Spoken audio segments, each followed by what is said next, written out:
Noong ika-2 ng Mayo, 1519, pumanaw si Leonardo da Vinci, ang kilalang artistang Italyano, siyentipiko, at inbentor, sa Pransya. Ipinapalagay na si Da Vinci ay isa sa mga pinakamahusay na henyas sa kasaysayan, kilala sa kanyang mga kilalang obra tulad ng Mona Lisa at The Last Supper. Noong ika-2 ng Mayo taong 1945, nagtapos ang labanan sa Berlin sa walang pigil na pagsuko ng Nazi Germany, na nagtatakda ng wakas ng ikalawang digmaang pandaigdig sa Europa. Ang pangyayaring ito ang nagdulot ng pagbagsak ng Ikatlong Reich at ang tiyak na pagkatalo ng rehimen ni Adolf Hitler.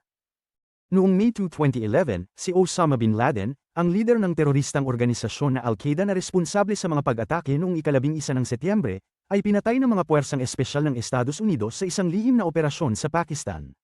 Ang pagkamatay ni bin Laden ay isang mahalagang yugto sa pandaigdigang laban-laban sa terorismo.